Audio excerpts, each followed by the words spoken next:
Han Solo not running into the 20 million stormtroopers that were there. Yeah, I mean, even that. You know, all the little things, which are, you know, it's so cool, but you know, okay, it's cool, but you know, I'd like to remember it the way I remember it from when I was 7. You know, almost 40 years ago now. Oh my God, I'm old. I thought you said 4 years ago. I'm like, what else you got for me, kiddo? 40. 40. Okay. Well, did you want to know some of the ones that I had on my list that were not on That is your list? given. Absolutely. That is. I don't even have to think about saying yes to that one. Absolutely. Okay. A couple of them are strictly just I like these movies. Okay.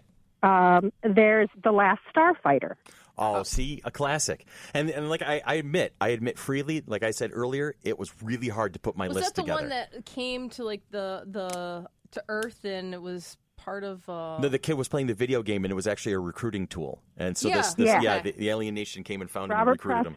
Robert Preston. I loved that movie. Yeah, that was just a fantastic movie. It was Lance Guest was the kid. Yeah, I think in a lot of ways it was slightly groundbreaking because before that, most sci-fi was really for adults. Right. Kids liked them, teens liked them, but that was the first one that was really made for a teen audience. Right. Main Absolutely. character was a teenager. It had things that kids from the time could relate to, like with the video games and everything. And I'd say it was just a fun movie, in my opinion. And I agree with you completely on that one. It was a fantastic movie. Give me another one. Enemy Mine. Another another great 80s sci-fi. Absolutely. Lou Gossett Jr. and Dennis Quaid. And Dennis Quaid. I loved that it was very much two different people have to work together, and they find that they have more in common, and it really changed Dennis Quaid's character. It who did. He was and how he reacted to things. I really liked that. How at the very end he goes to the alien home planet and presents the child and does that whole speech at the end. I thought that was fantastic, and I love it when you can bring back classic stories and show the timelessness of the central core message, because that still applies to today. We have these big divides, and there's still commonality that we've kind of glossed over. We ignore almost. So there's a timelessness to a story like that. Yeah, and what I also love is that, and then when that child brought his own child. And had to recite the lineage. Yep. Dennis Quaid's character was added. His name was added to their lineage. And that's phenomenal. That was always the part that gave me chills when I was watching that movie. Yes, absolutely. And when they were trying to learn each other's language, early on in the movie, that was hilarious. It ended to that, and it wasn't that slapstick. We're trying to make you laugh. It was just a very natural, organic kind of how it unfolded. There was comedy there just because of the way the two were interacting with each other, and I thought that was great. As a cinematographer, Dolly, do you ever see some of these 80s movies? No, I've seen The Last Starfighter, but I haven't seen. You got some homework ahead of you. I've heard of The Last Starfighter. I think Mom talked to me about it. I think we'll have a movie night at my house soon. We'll do that. We'll have an 80s sci-fi movie night. Cheri, what else you got for me? Down. I've got The Matrix. Okay. As long as we pretend that the second and third ones never existed. I'm with you. And I think that's why I kind of skirted around Matrix when it came time to the original formation of this list. Because, I mean, you can look at it as an action movie that uses science fiction to kind of give you those opportunities to have the cool visuals and the acrobatics and whatnot. But I also, when you have the first movie is very powerful, and then the second movie and third movie ruin that power. I felt like I wanted to kind of steer away from that particular franchise. The reason why I'm able to divorce it from the other ones is because if the other two had never been made, it was still a complete story. Exactly. Yeah, you can carve that first one off and just roll with it. She physically just divorced all the movies from the first one. She said, nope, go home. Done. Animatrix doesn't exist. It's all good. I can do that with Star Wars. I don't think you need to... If something horrible had happened to George Lucas after Star Wars was made, and it was the only movie made, it would still be a great movie.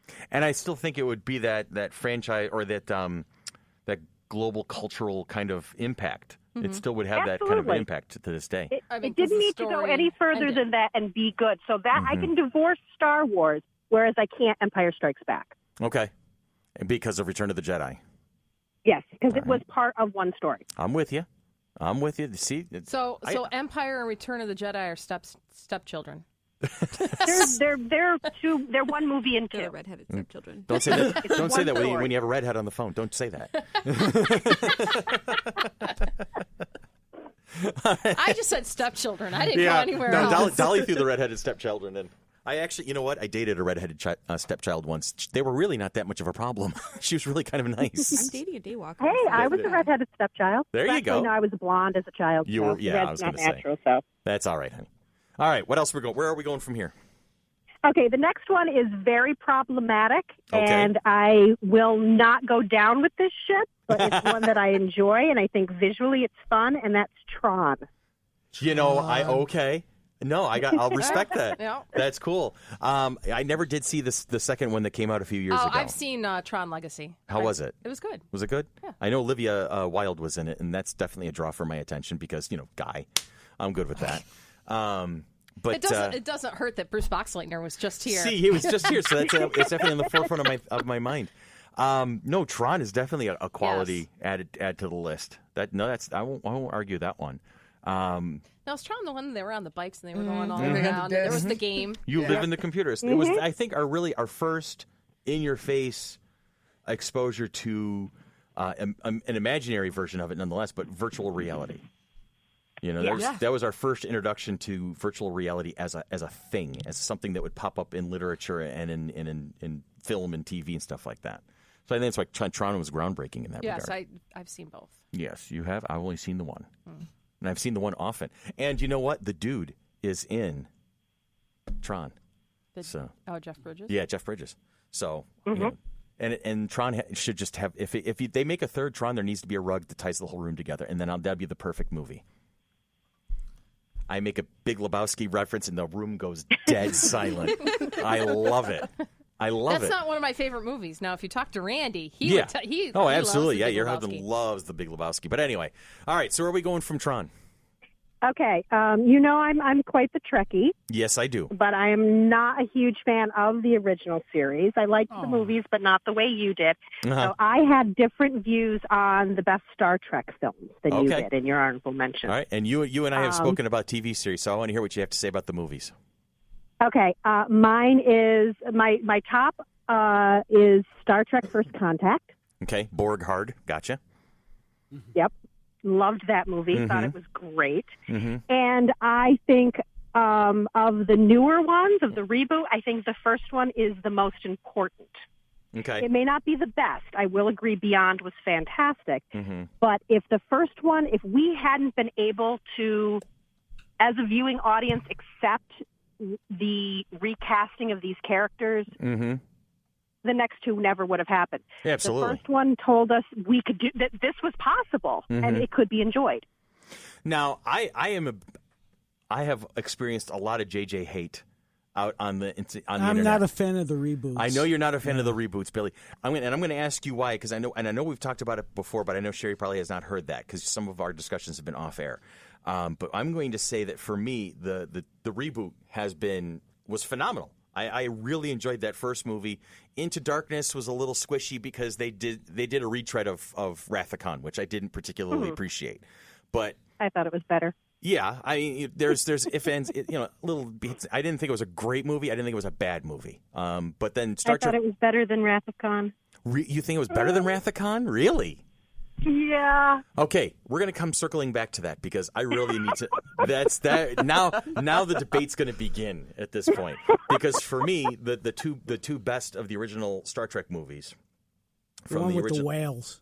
Well, the whales were fun, but wouldn't consider it the I best. like the It was a movie. lot of fun. But I like the movie a But lot. Wrath of Khan and Undiscovered Country are my two favorite of the Big original movies. Star Trek films from the original franchise and Next Generation franchise. But anyway, Star Trek Beyond was, to me, an absolutely phenomenal, complete package of a Star Trek movie. Oh. I really enjoyed It was it. great. I thought it was phenomenal. There's a lot of people. I think a lot of people who are espousing the JJ hate out there have been doing it just from the beginning because they were ready to resist change from the outset. They didn't want to see it ever happen in the first place, so they're just going to go ahead and automatically hate him just because, it's not. It wasn't done right as far as they were concerned. But whatever. If you didn't go into there with an open mind, then you're going to lose out, not me. But you said Into Darkness is better than Wrath of Khan. That's fighting words. Yep. Them's fighting words. Let's go. Let's bring it on, Blondie. Let's have some fun now. She's not blonde. Well, she isn't at the moment. She isn't. All right. So, what makes Into Darkness a stronger movie? I think it's better cast. Mm-hmm. I think it's better acted. Mm-hmm. I think it's better visually. Mm-hmm. You got to understand, I've watched the original series, Star Trek, Mm-hmm. and it's my least favorite of the Star Trek franchise. Right. And I know that puts me definitely in the minority. Mm-hmm. I really don't like William Shatner. He annoys me. Well, is it him as a person or him as an actor? I mean, the way he played Kirk the part. I'll agree with you. He's not one of my favorites either. I liked him better on the TV show than I liked him in the movies. I think in the movies is where we really see this. He's out of his depth. Oh, wow. I agree. Okay. I'm a huge fan of the not a great original, actor. but yeah, he's problematic at best. Okay. Now, I mean, we can. I will praise Benedict Cumberbatch up, down, left, right, and center. I mean, I at one point was watching the original series of Sherlock, and I'm like, this is the only man on the planet who would actually make me consider going gay, for crying out loud. But putting him, Even Stranger. Doctor Even. There's a parody coming to a Pornhub near you. But really casting him as a Persian. Genetically enhanced. That was my only issue. Yeah. The whitewashing of the character right. bothered me. But you know what? Ricardo Montalban? I thought he was phenomenal. Wasn't Persian either. Well, no, but he was able. him.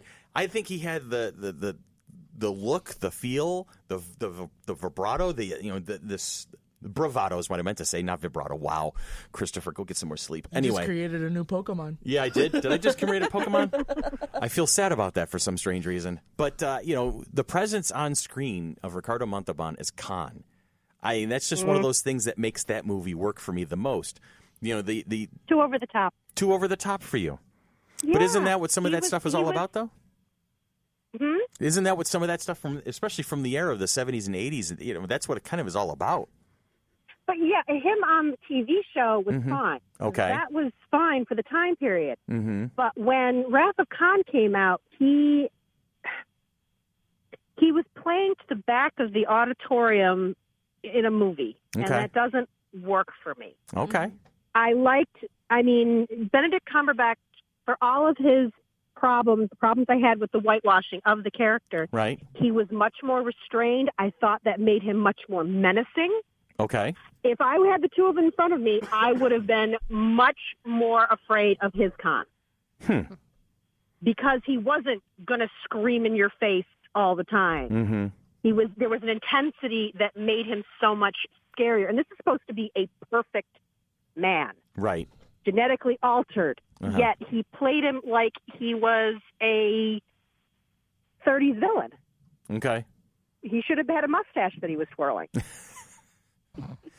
Curses!